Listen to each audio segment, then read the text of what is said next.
Insulating materials have the ability to not allow current to flow through them, so they are very useful to protect both people and animals, as well as the installation so that they do not suffer an electric shock or a short circuit or even fire. There are many insulating materials. They can be natural or artificial, both with very good results. There are also materials that can be obtained by way natural or artificial, such as glass. Among the natural ones, materials such as wood, wool,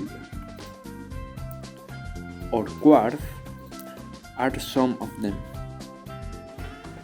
Among the artificial, we have materials such as plastics, ceramics, porcelain, or neoprene.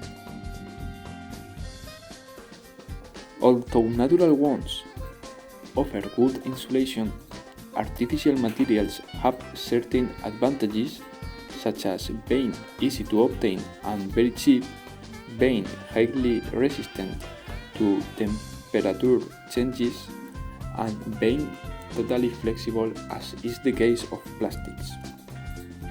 For example, to isolate copper from electrical circuits, it is wrapped with one or more layers of flexible plastics such as PVC, cross-linked polyethylene, or ethylene propylene. In the high and low voltage distribution lines, wooden poles are used to separate the cables from the ground, and at the top of the poles, ceramic, glass, and porcelain are used to hold the cables. People who work with electricity use specialized material to protect themselves, such as special clothing or insulated tools.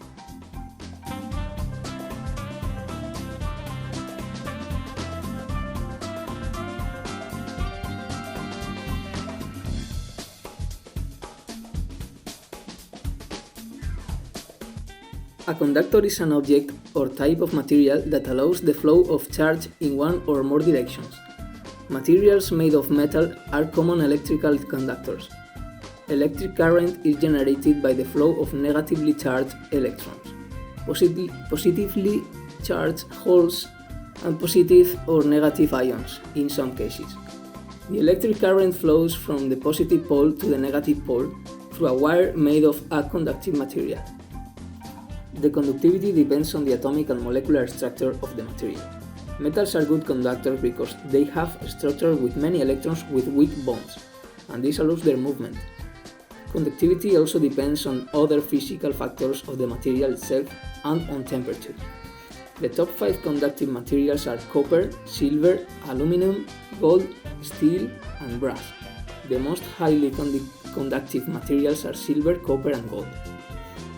There is a type of materials called superconductors that, when cooled to a certain temperature, no longer offer resistance to the passage of electric current.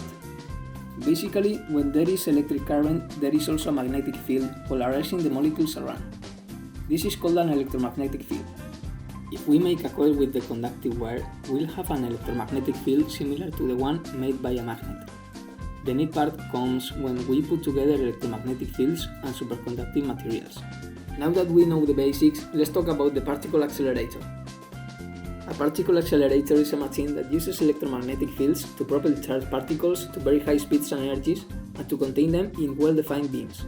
Superconductors prevent conductors from melting given that they have no energy losses and don't heat up, which allows a very high electrical current and therefore very powerful magnetic fields.